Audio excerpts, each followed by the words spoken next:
melanjutkan kajian kita, belajar kita kitab Kifayatul Ahyar. Pada malam hari ini kita masih membahas berkaitan dengan penggunaan emas dan perak bagi seorang laki-laki.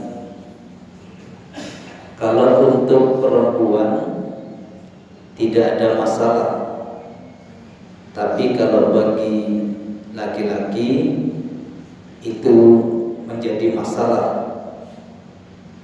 dikarenakan emas dan perak itu zinatul nisa, perhiasan untuk para kaum wanita, bukan untuk para kaum laki-laki. Kemarin kita sudah membahas tentang apabila sebagian pakaian itu sutra dan sebagian yang lain terbuat dari kapas atau nilon, boleh memakainya jika sutranya tidak mengalahkan banyaknya benang kapas itu.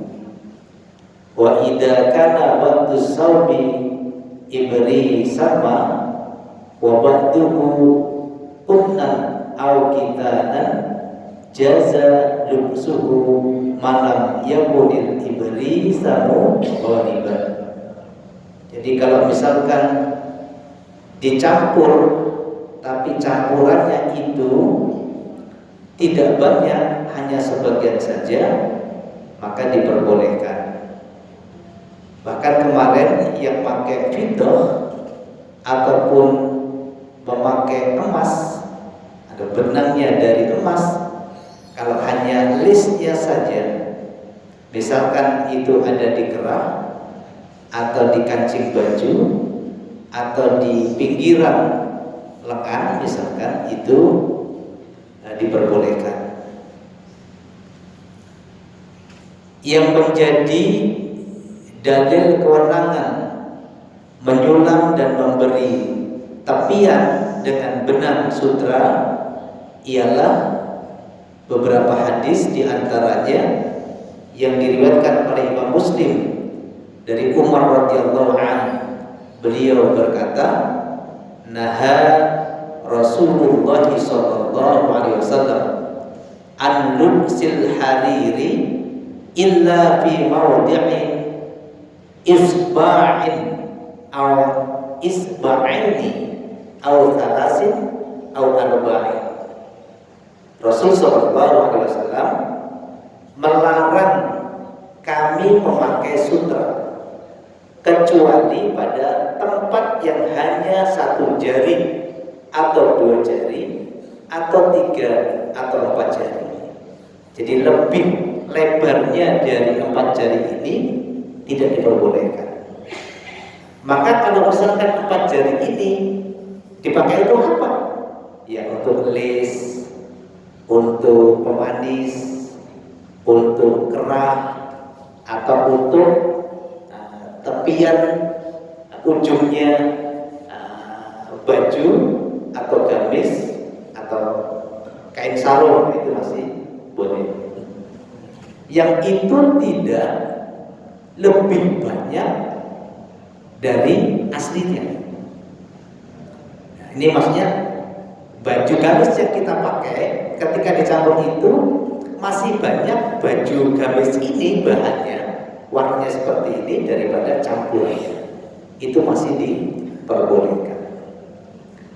Bahkan ada orang yang memakai fiddah atau dahab, emas ataupun perak ataupun sutra itu nggak cocok.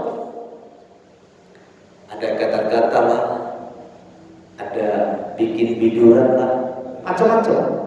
Tapi ada sebaliknya, orang kalau nggak pakai emas, nggak pakai sutra, perak, itu malah badannya rasa tak nyaman. Sebaliknya ada gatal-gatal, biduran dan lain sebagainya. Nah, itu tipenya berbeda-beda.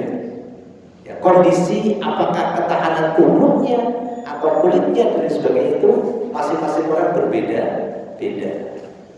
Kata orang ada yang ngomong kulitnya kulit manis, kulitnya tebal, kulitnya tipis dan lain sebagainya. Yang benar dan tidak itu adalah ahli kedokteran, ahli kulit, ya, ahli perawatan kecantikan dan sebagainya, itu yang tahu. Yang disebutkan itu adalah mengenai menyulam dan memberi tepian pakaian dengan sutra. Boleh. Ya, maka kalau misalkan orang di Sambas itu kan ada tukang tenun, ya, tenun yang Sambas. Ketika akan buat, boleh dipesan-pesankan. Nanti tepiannya ini dikasih benang emas, tepian sini nanti dikasih benang sutra, misalkan. Itu boleh-boleh saja, asal tidak lebih banyak dari yang aslinya. Atau tukang jahit misalkan, boleh. Kata Rasulullah, tidak melebihi dari 4 jari. 1 jari boleh, 2 jari boleh, 3 jari boleh, atau 4 jari. Nah, pertanyaannya, Pak, jari kita ini kan kecil-kecil. Lah bagaimana kalau misalkan jarinya orang-orang Afrika, orang apa namanya itu yang besar-besar hitam-hitam itu, Nigeria, itu kan badannya 2 kali lipat dari kita, ya kan? Itu jarinya juga besar. Ya, kita ambil ghalibnya saja, ambil umumnya saja.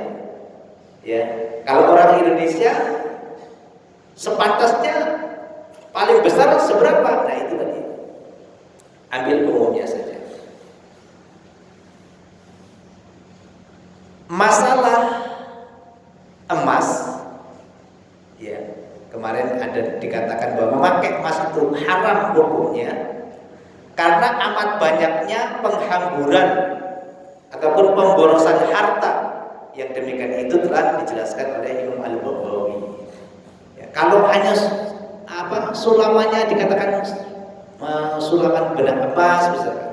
Tapi kalau emasnya sendiri itu, ya, emas murni misalkan, untuk tepiannya dan sebagainya itu, bahkan itu tidak diperbolehkan karena dikatakan pemborosan. Kemarin saya lihat di televisi itu ada orang gali emas itu mendapat bongkahan batu besar sekali, digelundungkan 4-5 orang saja keberatan, ya, tapi belum dideteksi apakah itu betul-betul emas ataukah hanya serupa dengan emas. Nah, itu luar biasa. Masalah ini adalah masalah yang baik, yang sebaiknya diingat-ingat, sebab sebagian besar dari orang-orang yang ahli dunia pada waktu berwudu atau mandi di tempat mandi diberikan kepadanya selimut atau handuk yang tepiannya ada benang emas. Lalu dia mempergunakannya. Kadang-kadang dia mendatangi masjid dan meletakkannya di bawah dahinya tatkala sholat. Allah berfirman, "Falyahdharil ladzina yukhalifuna an amrihi an tusibahum fitnatun aw tusibahum adzabun alim." An-Nur ayat 63. Oleh karena itu, hendaknya orang-orang yang menyelisihi perintah Allah takut kepada Allah dari tertimpanya fitnah atau tertimpanya azab yang sangat pedih. Ya, tadi itu yang tadinya mau mempercantik, memperindah dan sebagainya, tapi bisa mendatangkan fitnah. Misalnya anduk itu tepiannya kok emas, ya kan? Kemudian dijemur, orang tahu itu tepiannya emas tuh mahal tuh, akhirnya kan bisa buat fitnah. Apa? Dicuri orang, diintai orang, omongan orang dan sebagainya, macam-macam. Maka ini sebagian mengatakan kalau dengan emas, karena itu terhitung atau dihitung pemborosan dan lain sebagainya, ada yang mengatakan tidak diperbolehkan. Tapi kalau hanya untuk pemanis, misalkan itu, ya bolehlah. Ya. Sebagian ulama mengatakan bahwa fitnah dalam ayat itu yang dimaksud adalah menjurus kepada kekufuran, kufur. Bisa juga takabur, sombong, ya kan? Anduknya saja pakai emas, ya. Apalagi rumahnya, wah mesti banyak, ya kan? Nah, mudah-mudahan kita diselamatkan oleh Allah Subhanahu wa taala. Nah, mudah-mudahan kita tidak mendapatkan siksa. Amin ya rabbal alamin.